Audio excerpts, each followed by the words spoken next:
Hello, everyone. I'm Jonah Swotes. Welcome to another episode of The Good Love with Steph and Jonah, a show where a mom and son talk about the wounds we all carry but seldom speak aloud and the beautiful mess of being human. In this week's episode, we talk about grace and graciousness in both our personal lives and how it shows up collectively in the world. We discuss how we show and receive grace, and how our move to San Diego has pushed us to find grace for the entirety of the experience. We also dissect how even though grace is unearned, it does not neglect taking accountability for your actions. Let's dive into it. Sometimes you gotta fail, taste the ground, and rise again for the good love to come along. Hi. Hello, everyone.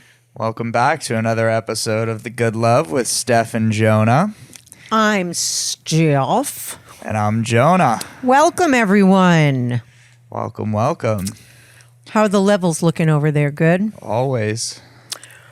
Well, we showed up. We did. Jonah just awoke from a nap. We've been packing and moving. It's been an incredibly stressful time, hasn't it, Jonah? Sure has been. And I'd like to lighten up for this podcast today. I think that might not be a bad idea. So I brought my toothpick.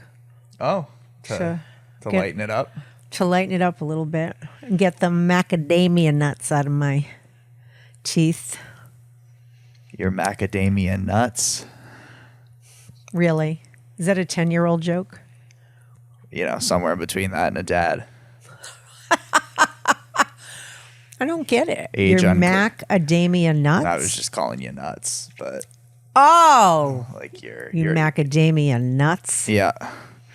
Yeah. The jokes aren't quite No, they're firing. not. We're kind of not on cue.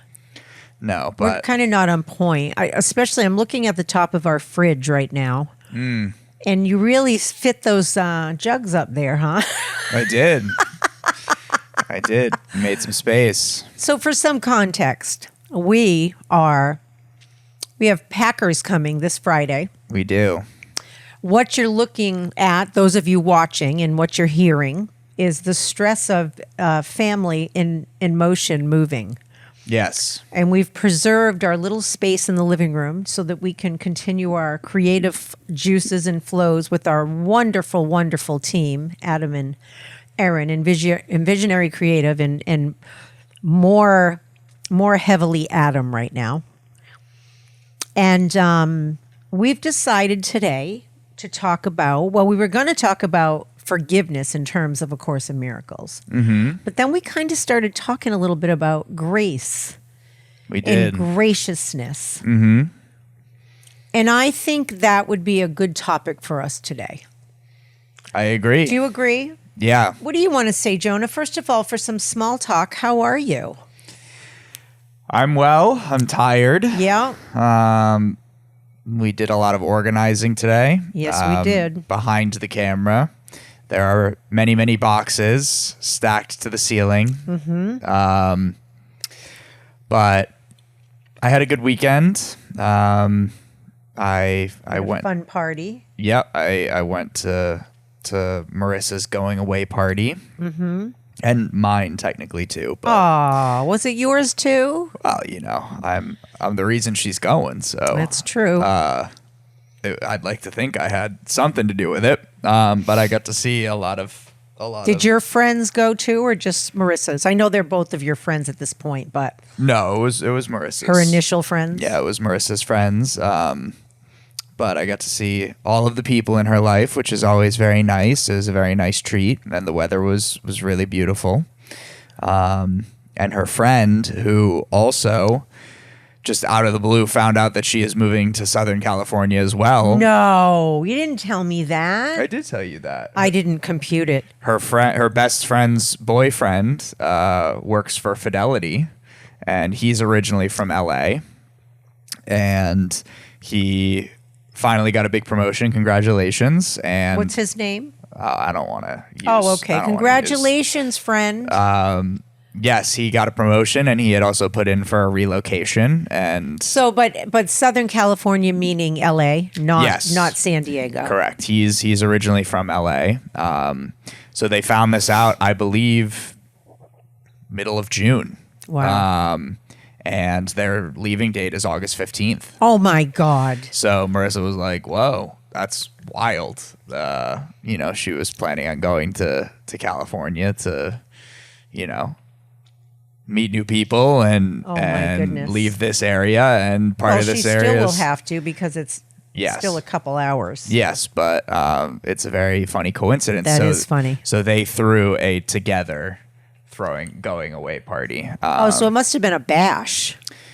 Yeah, it was Good size? It was a good size. There was probably 40 people there, but her friend has a very nice place in Charlestown. It's her grandmother's old house. She has a beautiful back deck and little yard. And it was lovely. It was very nice. So yeah. What'd you do with all the unopened bottles of liquor you brought? I opened them and used them. Marissa made a punch with the vodka. Oh, good. Okay. It was very good.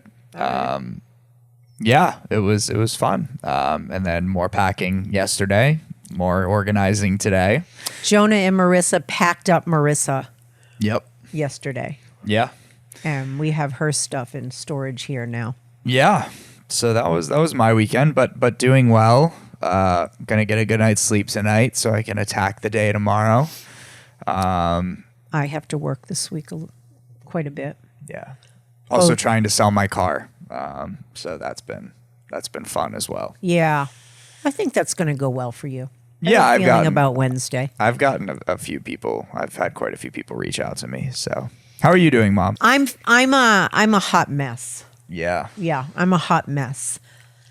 I keep talking to Jonah about, and actually, this is a great little jump off point for us as we get into the topic tonight: grace and graciousness, grace versus graciousness. I did look up a little something I can read, because for people listening, it's not going to matter much but for people who watch the video to the podcast, I'll just use what they're seeing and try to relay it to just the listeners.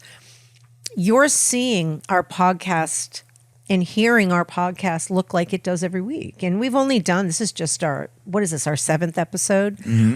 But tomorrow, our 5th one airs. Mm-hmm. So we're very new in this podcast world. Mm-hmm. But our setup is, you're seeing it normal. You don't see the pushed up pillows against the sides of the couches or how crazy, discombobulated our home is right now.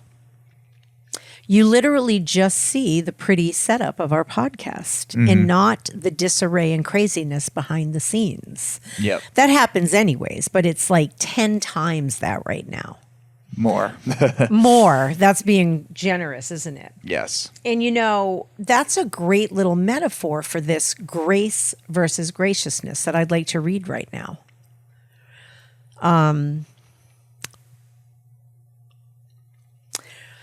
Grace is a foundational noun meaning unearned favor, divine mercy, or elegance, while graciousness is the active noun form describing how a person behaves. In short, grace is what you receive or possess, and graciousness is how you live it out. Grace, noun, unearned help or forgiveness. There's that word. Often from, quote, God or the goddess or the universe, however you want to, Jesus, whatever you use. Smoothness and beauty in physical movement. A state of favor or brief prayer before a meal. That's another noun, right, for grace. Yep. Graciousness, also a noun. The quality of being kind, warm, and courteous to others. Showing good manners, hospitality, and patience. Acting with a forgiving spirit when others make mistakes. Key differences. Source versus action. Grace is the underlying gift of inner state. Graciousness is the visible fruit or outward action. Direction. Grace flows toward a person, often from a higher power or authority, whereas graciousness flows from a person toward their neighbors, friends, or strangers. That's a pretty good starting point, right? Yeah. And what I'm noticing is really what all that means is the little area of our beautiful little podcast that you're either seeing on camera or listening to is really grace in motion.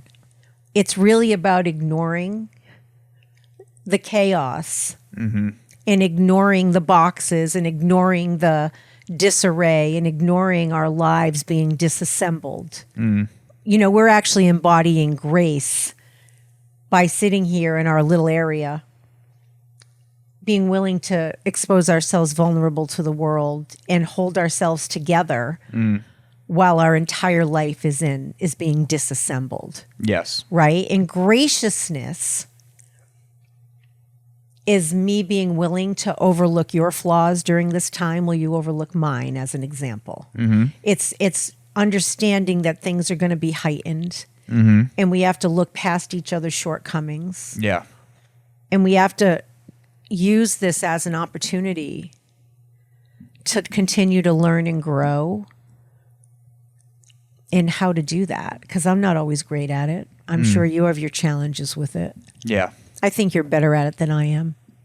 At being gracious? I think you're more gracious than I am, for sure.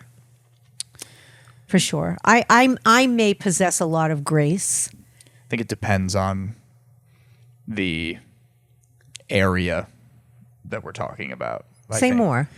Well, I think I am more patient generally, especially when it comes to mundane things in life. For sure. When it comes to processes and when it comes to... You're less urgent than me. I'm less urgent. More patient. And I guess when it comes to dealing with people who I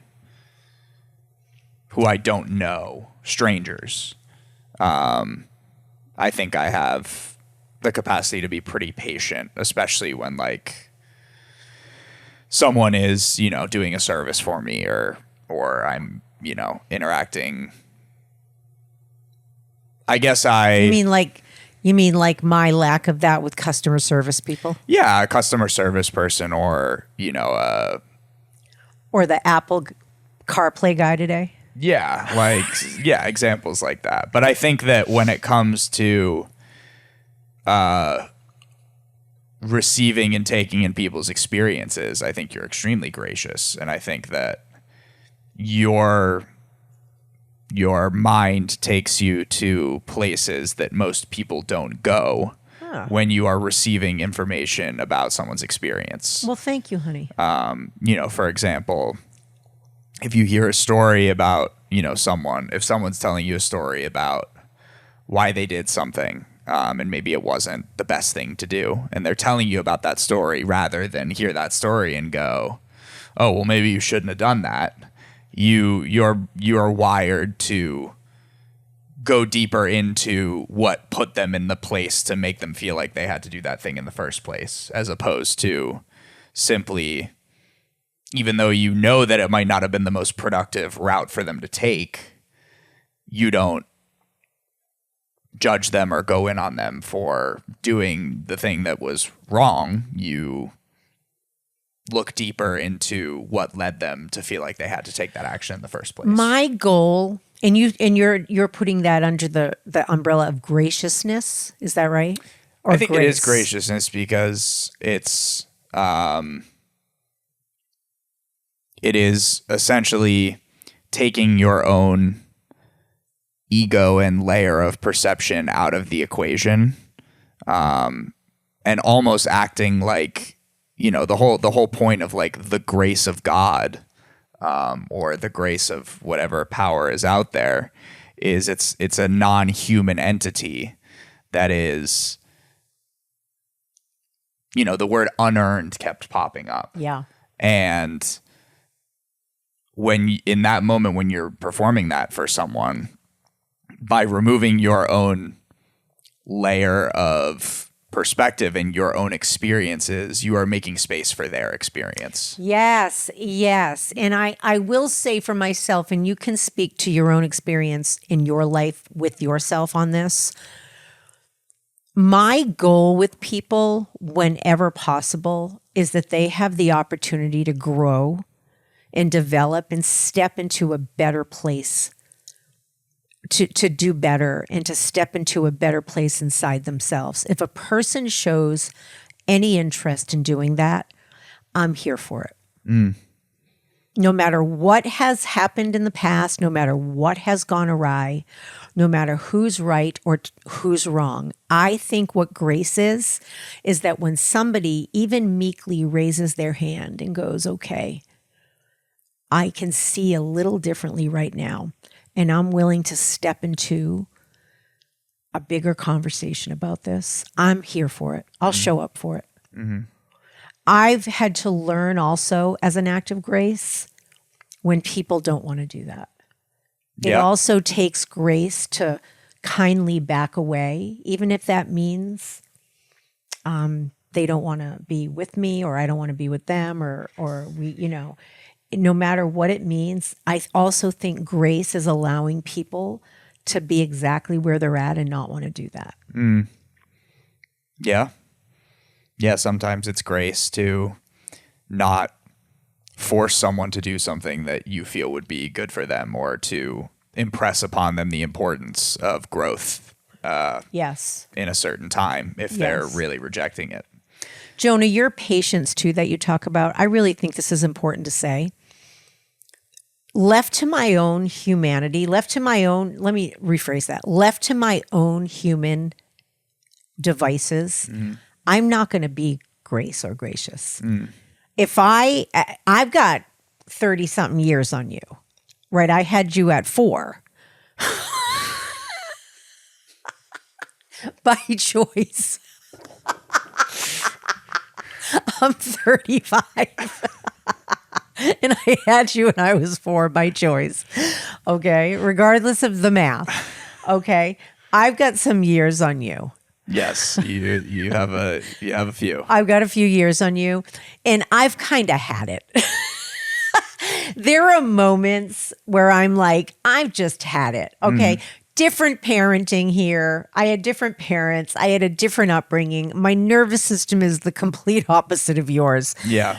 And I just have sometimes had it. So left to my own devices, I'm not going to be grace. Most Generation X aren't. Yeah. We're not grace in motion. We literally have to rely on a power greater than ourselves. So whether you call that the force, life, God, goddess, the universe, that's where but for the grace of God comes in, because it really does take something beyond your own nervous system to perform that act. Yeah.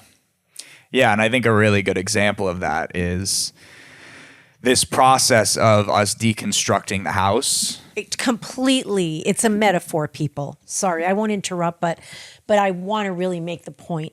It's a metaphor. It is. And I think it is affecting you more intensely than it's affecting me. I would agree. And I think that that's for a couple reasons. I think I know your home has always been your point of center. Yep. And it has been for me too. Yep. But for me, it has been a point of center from which I then go and do and then come and recharge for pockets. Well, you have that. You've had that in your parents. Yes, I've had that in my parent. But but not everyone does that, even if they do have healthy parents. A lot of people still sometimes... That's true. That's a good point. Sometimes hold their home and will host more and stay in more and be very home centric. Yes. I have always been very externally centric. Yes. I have always been one to go to other people's houses, go visit my friends at their places, go out and meet people in places. I do sometimes host people, but it's much less frequent. And as a result, what the home is for me is it is a place of recharge and it is a place of solace when that solace is necessary. I think for you, you are kind of inverted to that. Your home is your main domain. It is where you prefer to be. It's where you enjoy being. And it is actually, you go out when you feel like you need to get out of the house. You don't come home when you feel like you need to come back. That's true. It's very true about And me. so, and I And you. think, so I think this deconstruction of the home, I think I am used to being not at home for longer periods of time. So this is almost just another bout of me not being at home, even though I am home. Because while my room is still relatively put together, but when the time comes, then it'll be a period of, it'll be like an elongated period of being out of the house waiting to return home until it's put back together in San Diego. Yes, you're also 28. I am 28. And you're excited, and you and Marissa are going to create this part of your lives together, and you're starting grad school. Yep. And you're actually deconstructing the home that I've made for us over the years. So, and I think this can also speak a little bit to, this was a couple podcasts ago, but do you remember when I was like, honey, is this triggering the part of you that we moved a lot? And you actually said, yes, probably, but you also said that was an exciting time for you. Yeah. That you had wonderful, beautiful, different homes, and we always kind of landed in a great space. Yeah. So you also have a good experience of deconstructing a home and watching it excitingly and kind of creatively be put back together. Yeah, and I've been. Is that fair in saying that? And I would say I've been on a pretty close to annual cycle at this point in my life of every year, for the most part, Going somewhere. going to a new place. Even though we've had this place and you've had a place to come home to. Right. Well, I mean, You've still gone out and traveled is what you mean. yeah, and we've had this place for 2 years, and 2 years Over. Yeah, to like close to 2.5, and that's the longest I've been anywhere since college. And even in college, I moved every year. So Yeah. that's the longest I've been anywhere since probably high school, 10 years ago. Yeah. So I've been every year for the most part, pack up. And even if I'm like, at UMass, I was there for 4 years, but I lived in a different place every single year. So it was always get there, move in, settle in, be there for 9-10 months, pack up, on to the next. So I guess this feels more in cycle. It feels in schedule with how the past decade plus has gone for me. Which is allowing you to have more grace around it. Yes. Grace, graciousness. Yes. I literally feel like my insides are being ripped apart right now. Yeah. And I think also the fact that we are literally moving from one state at one side of the country to another state at the other side. Yeah. And I don't know what lies ahead for me. This is a visit for me. I still have my Mass address. I'm still a Massachusetts resident. Mm-hmm. But I don't know what's going to happen in the next few months. I don't know if this is going to be a place I like. Maybe I'm going to love the West Coast, or maybe I'm going to turn around and remain a Mass resident. Yeah. A resident. But I feel out of it. I don't feel a lot of grace or graciousness right now. And I'm trying to present that to the world. Even right now, talking about it, I'm out of it. Yeah. That makes a lot of sense. Let's give some examples of graciousness, not grace, but graciousness. So I was leaving the chiropractor today, and I am an incredibly, insanely organized person. I don't miss appointments. I show up. People depend on me. They know they can. And I've missed like 5 appointments over the last 2 weeks. I just can't keep my life straight. And that is not like me. Yeah. And Lori over at Chiropractic Health Group with Dr. Greenspan, our favorite people. Shout out to Chiropractic Health Group in Canton.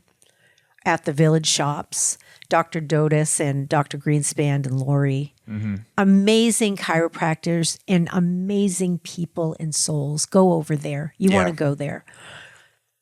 Lori said to me today, Steph, the first thing that has hit me about you, because you never miss appointments, is she is stressed to the max right now. Yeah. But this was graciousness. I was leaving today. I'm going to choke up when I say this. I was leaving today and I was going out the door and she stopped me and said, hey. And I said, yeah. And she said, remember, these moments are the things great songs are written about. Lori loves my music. She loves my songwriting. And she stopped me and reminded me that this is not only stress. These are the moments where I've written my best songs in the past. And she, a fellow Gen Xer, encouraged me to write. And she remembered that about me, that I'm not just this stressed out person who's having her insides deconstructed. Yeah. I'm a good, wonderful songwriter who could also make do of this time. To me, that's graciousness. She was being gracious in that moment. Absolutely.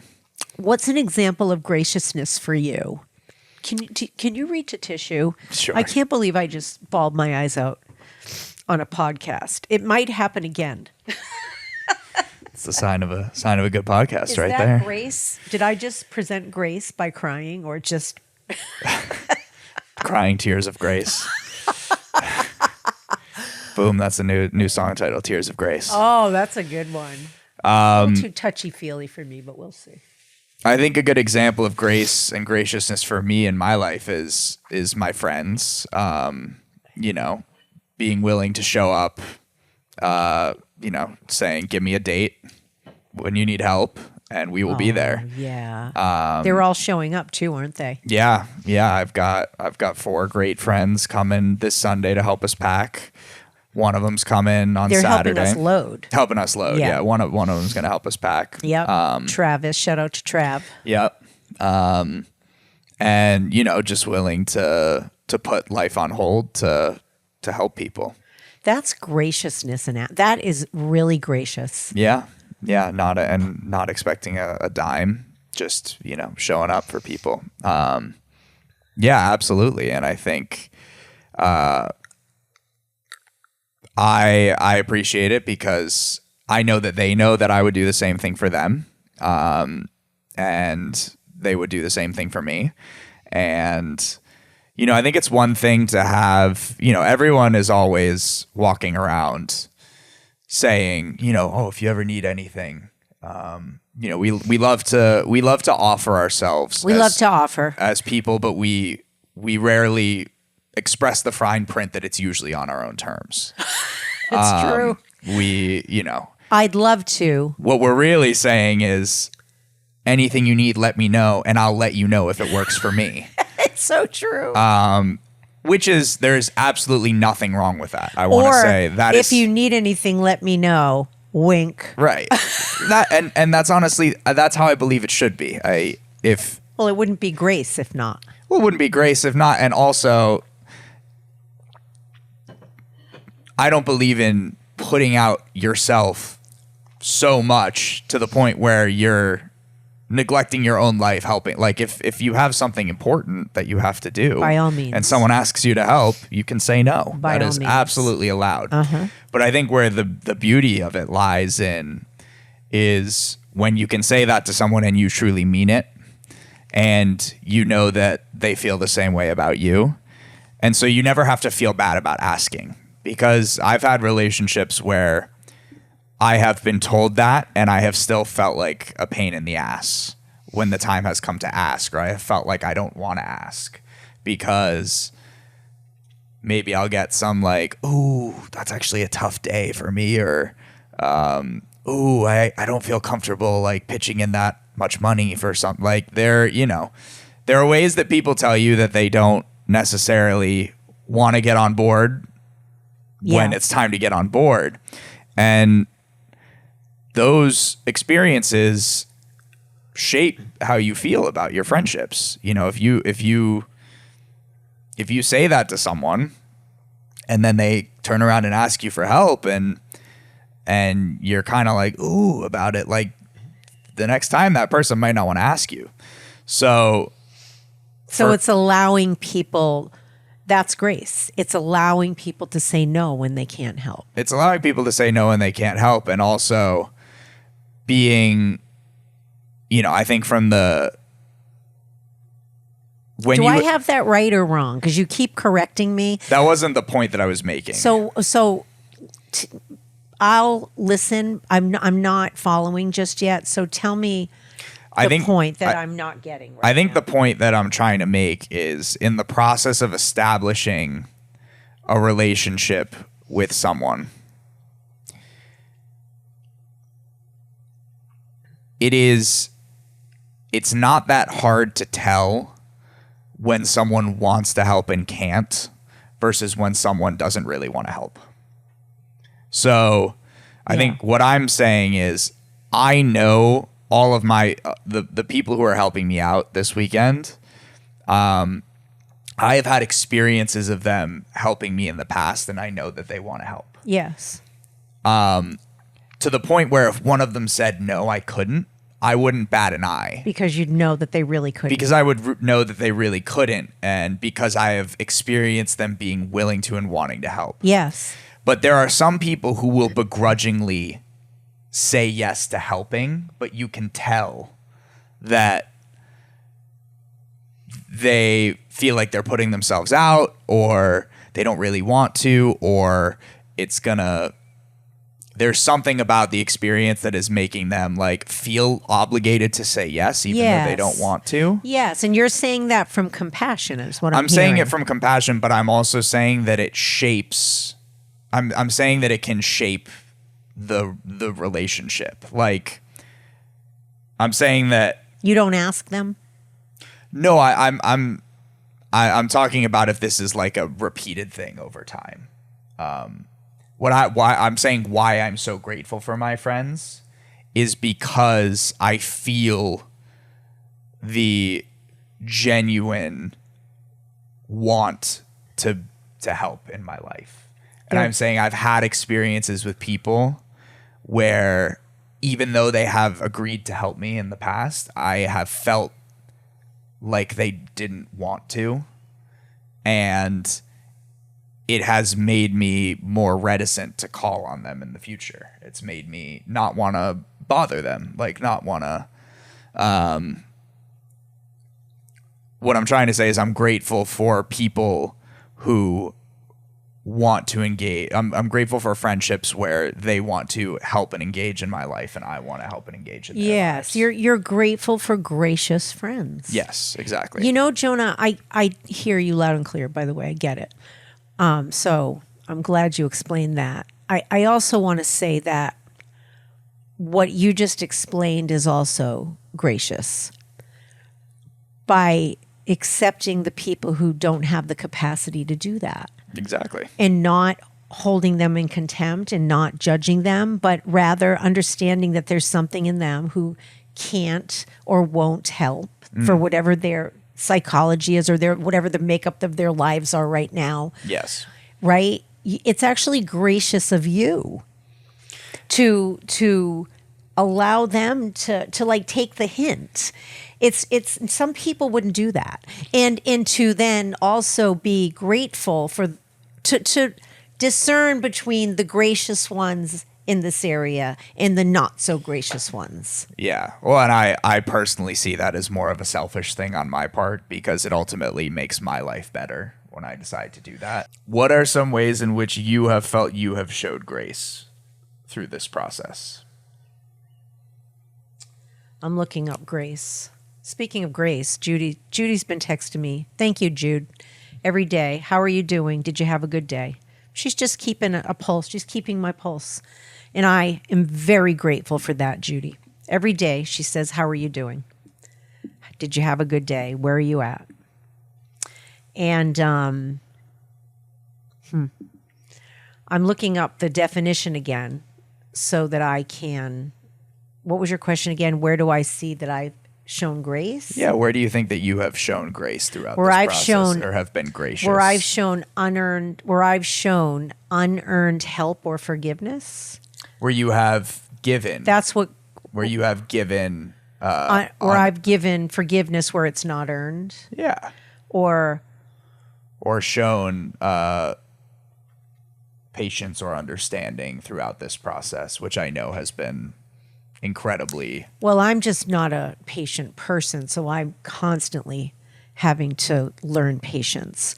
But I would say I feel like I showed grace this weekend to allow you to be where you were at, even though you were supposed to be here. I feel like maybe last night I wasn't very graceful, but I feel like over the weekend I really showed a lot of grace in just letting you be. Mm-hmm.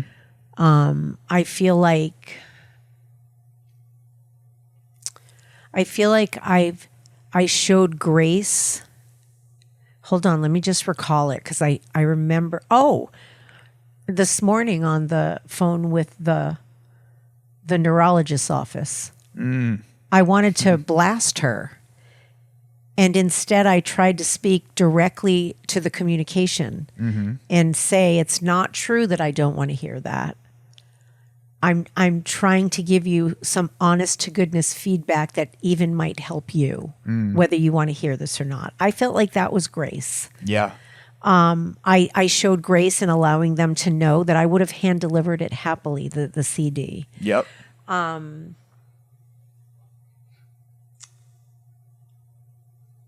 I don't know, Jonah. I don't see myself as very graceful or gracious. Well, I think graceful. I think you've been extremely gracious with this whole process because I think I want to hit on the word unearned in this because I think it's a very interesting way to define grace. And I want to go into the unearned part of it after I say what I'm about to say. But Okay. I want to highlight that because I think that's a great conversation, unearned. So I think this entire process for you, this idea of going to check out a place that you've never been to, Because you're my family. yes, is completely gracious because you have no basis on which to found what this move is going to look like. It is None. completely unearned because this move is more or less a blind leap of faith. For sure. And in your experience, there is not anything to define what you can expect from this move. Nothing. Therefore, everything that you are feeling about it, not turning that into freaking out about it or breaking down about it, in my opinion, is grace because there has been no security about this move that's been earned for Not you. an ounce. For me, I'm going to a program. I've been to San Diego. A couple times. There is security. You've wanted California. This is a place you want to move to. Yes. And I have a foundation upon which to rest this move mentally and energetically. So, California has earned a place in my mind. It has not for you. Not an ounce. So none. for It's you true. to still look upon it favorably or potentially as a place that will present new opportunities for you and be open to what it has to offer, that I believe is gracious in and of itself. Well, thank you, honey. Absolutely. You know, life just literally plopped it on my lap and went, here you go. This is where you're going next. Like literally. I'm not saying it was clearly me who ultimately made the choice. Of course, no one's putting a gun to my head going, go to California. But, you know, for reasons that I don't need to get into on the podcast, it's kind of a choice that was made for me. And I'm not thrilled about the move. But I do have a certain level of trust in where I'm being pushed to right now. I'm going in some ways kicking and screaming internally. But I think where I have grace is over and over and over again in my life. I've watched it be dismantled. And I still go, okay. Okay.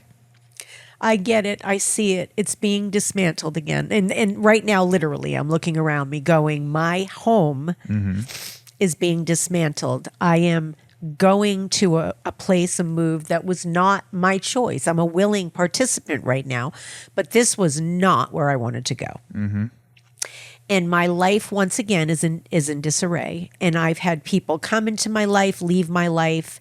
And each step of the way, after the internal emotional storm, I go, okay. I think if I had to reach for a small amount of grace in my personality, it would be that I am an example of somebody who goes, okay. And mostly at this point for you, I want to be that example. And I think that brings me to another point, which is that grace is about both as much how you receive it as it is how you give it. Yeah. And I think that you are an example right now of being open to receiving grace through life, which is allowing yourself to be open to trusting that there is something out there that is guiding this for you. Agreed. And that you are open to accepting the grace of whatever that is. Agreed. 100%. I'm accepting that grace. Because that is a very difficult thing for a lot of people. But for the grace of God. A lot of people face difficulty accepting grace because it is so tangibly out of our control. This is a great place to highlight for those of you listening, because in the most non-judgmental, most self-compassionate way possible right now, take a look at your life. No one has to know you're doing this. And look at where you're not receiving grace. Right? Where I've done it a million times. I'm sure Jonah has done it, where we end up staying stuck, not moving, losing relationships out of stubbornness, right? Out of where we miss an opportunity, which in its own right might be exactly how it needed to go. So you could see where you're not accepting grace. I say it gracefully like that. I say it graciously because we have a tendency as humans to tilt one way or the other and either go, that kind of thinking is for the people who don't know how to get what they want. Or the other way, right? Which is, that's just silly, or that's not for me, or I have bad luck, or blah, blah, blah. For all of you listening, the entitled ones, the ones that think you have no value, the people somewhere in the middle, where could you use more grace in your life right now? Where are you stuck? And life might be trying to show you grace. And our stubborn human blinders are on. We all get them. And you're not seeing it. Is that a fair question? Absolutely. And I think that comes back to my interest in the unearned portion. Yeah, let's hear it. Of grace. Let's hear it. We're very big on earning. We had a whole podcast on Right. it. We talked all about just world theory, and we're very big on earning, and we're very big on deserving. Yes. And so naturally, this idea of grace can be hard for many people to accept because it is exactly it is at odds with the idea of getting what you deserve. It is the idea that if someone snaps at you because they're having a brutal day, the idea that you get to say to them, I don't deserve this, and then never talk to them again because that's what they deserve. That's what they earned. As an example. It's the idea that if things aren't going well for you in life, it's because you are being a bad person and that nothing's ever going to go well for you ever again. That is being closed off to grace, and that is being closed off to what life has to offer. If you are the type of person whose experiences have led you to believe that life doesn't work out for you, that is you not being open to grace. That is you not being open to life. And as a result, you may actually be closing yourself off from things that life may be trying to give you. You don't know. And it doesn't have to be earned, right? Life keeps life in no matter what. Life is going to give you opportunities. Life is going to take opportunities away. And what you have done such a great job of, and I think what can be a great example to so many, is to continue to be open to what your vision of life can look like, and therefore open yourself up to whatever life is trying to offer you in that moment. And I know that that is something that you have had to work extremely hard at your entire life. Yes, I am an example of, and Jonah, that was just so beautifully said. That was such an inspiring, I'm going to call it a soliloquy. It was like an inspiring notation that you just said to people. It's beautiful. Thank you. I am an example of somebody who has had a deep ingrained belief that life doesn't work out for me. And there's been a lot of evidence that I've been able to collect in my little bag along the way, right? Lots of times in my life I've been slammed down. I've had to brush off and get back up, slammed down. It's just the way the path has gone for me. And this is where I've had to learn that some of the time it was nothing I was doing. This is why I say right now, to be self-compassionate, and where Jonah's using the word unearned. When you were born on third base, you didn't earn that. When you were born on first base, you didn't earn that. You didn't deserve that. When you were born on no base, when you were born to a mother who was unfortunately addicted to crack, when you were born to parents who died in a car accident, right? We don't go back far enough to consider people's psychologies. We just don't. Is it true that sometimes people are born in the 1% and they were just born with a fucked up psychology and they become serial killers? Sure. Very small percentage of people. But we don't consider the world of psychology enough. And grace, I believe, happens when we make room for it. When we make room for everybody's psychology, when we make room for everybody's story. And by the way, that is also the place in which we come together as a worldly community and we rise above the people whose psychologies aren't doing such a great job.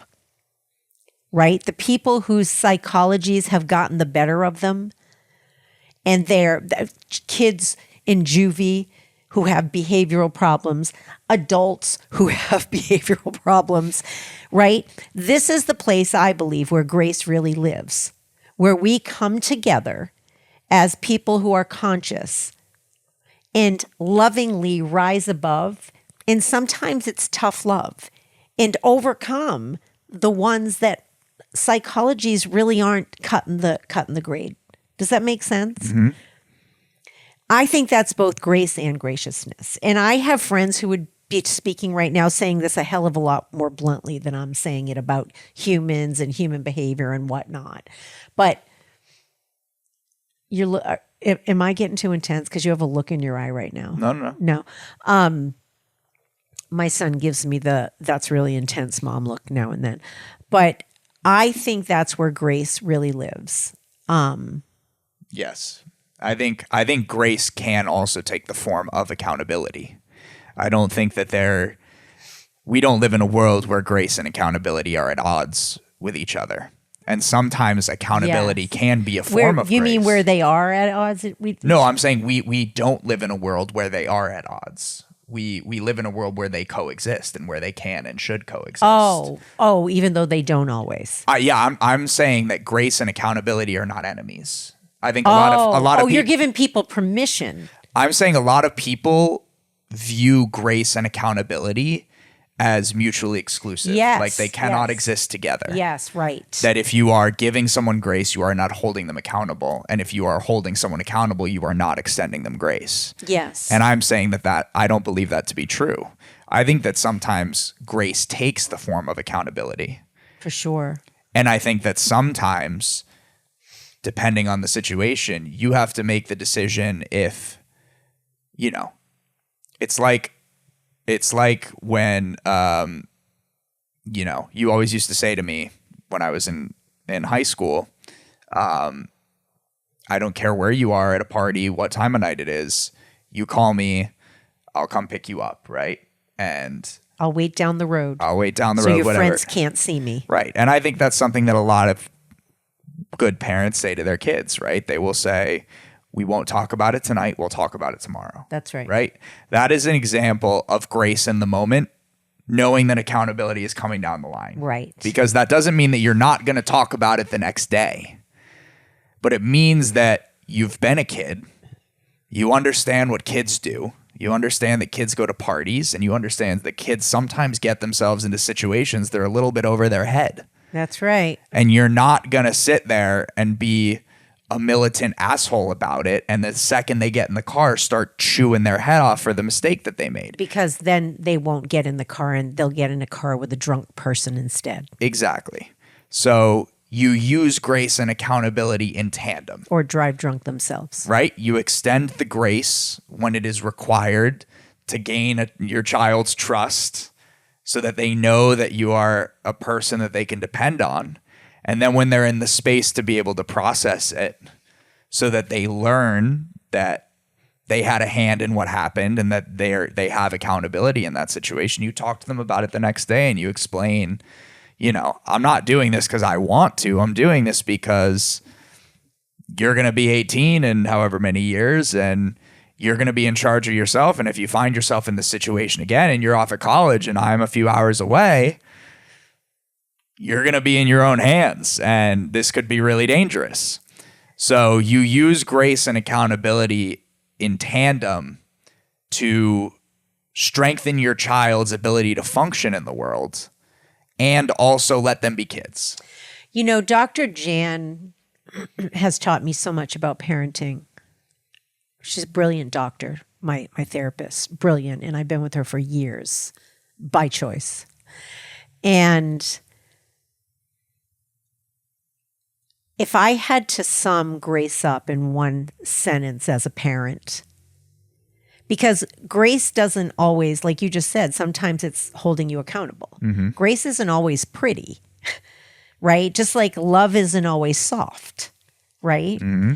I would have to sum it up like this. Is this moment going to make their lives better or worse?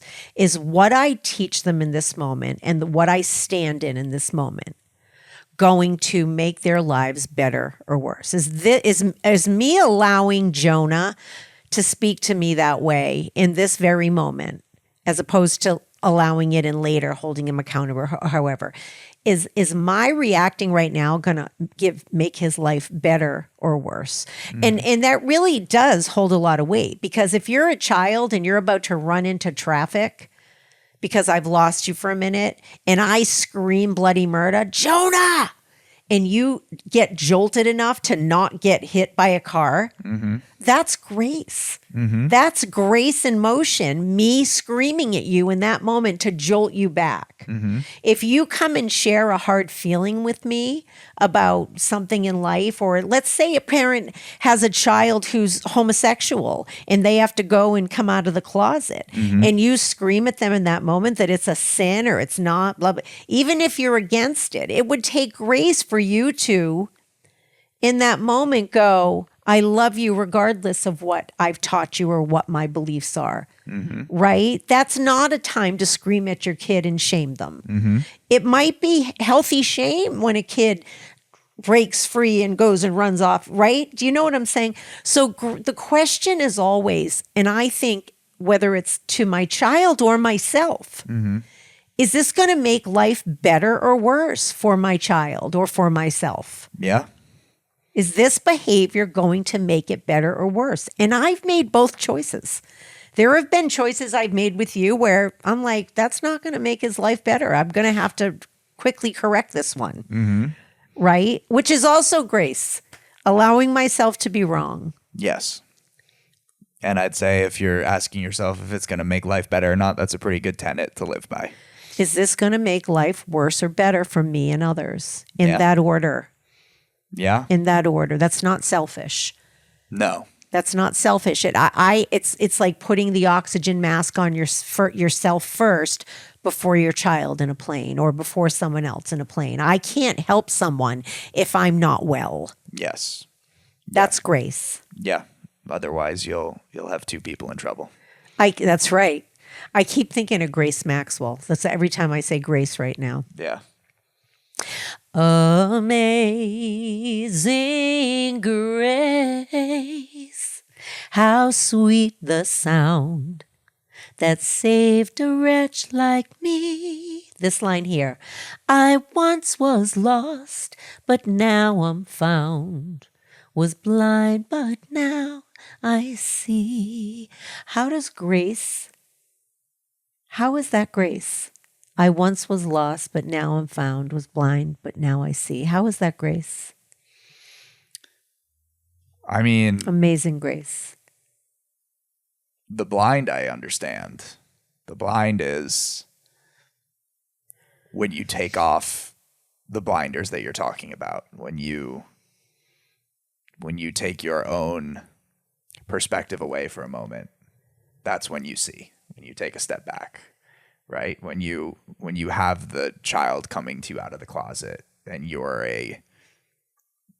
an Orthodox Catholic. As an example. And you say, you in that moment make the choice to make it not about you and your beliefs, but to make it about what's going on for them. And then you see what that does for them. Yes. That's being blind at the start and choosing to see. I once was lost, but now I'm found, was blind, but now I see. That is truly putting someone else first. Yes. The fear that it sometimes takes in that situation or in many other situations to stand up and get honest with someone.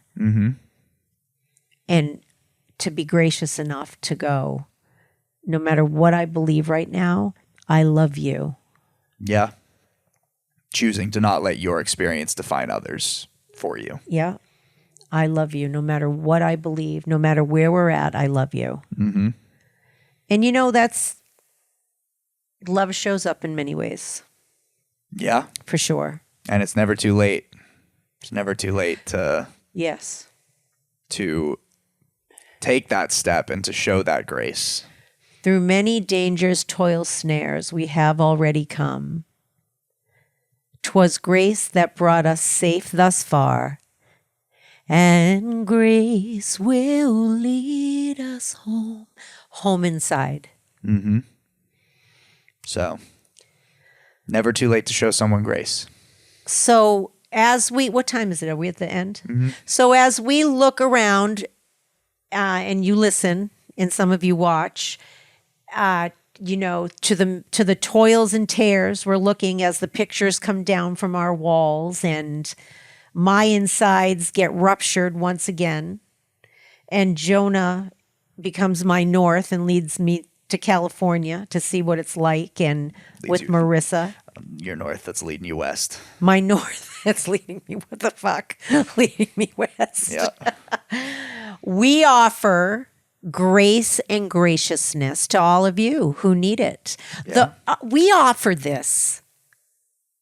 Anybody right now who needs some grace and needs graciousness, let's offer that to that person tonight. Yeah.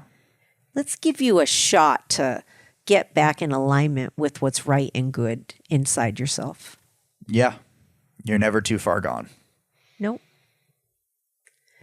So I hope this wasn't too corny of an episode. I liked it. We will certainly be extending each other grace throughout this process, doing our best to do that. I'm realizing right now I'm hungry. You know how I know? Because I just said corny, and I thought of corn, Oh, yeah. and it made me hungry. Well, I think we got to go make some dinner. How's that for gracious? Yeah, I know. Okay. Thank you guys for listening to another episode. Thank you for listening. You know, one last quick thing.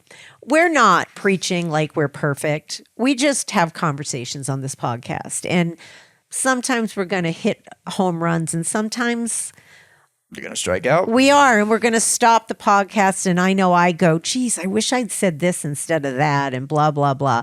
So Give us some grace. give us some grace. Until next time. Yep. Remember to like, subscribe, follow. My Yeah. mom's on Spotify, Apple Music. Stephanie Campbell. Yeah. Yeah. Forgiven. Buy her Yeah. book on Buy my Amazon. Stuffing Myself Silly, the story of a food junkie. Send my amazing son grace as he goes off to college. Prayers and grace and Yeah. was blind. You want to join me? I don't. But now we see. Oh, yeah. I'm going to get him to sing one of these times, folks. We'll see about that. Mwah, right. mwah, mwah, mwah. This has see. been The Good Love with Steph. And Jonah. Until next time. We'll see you guys next week.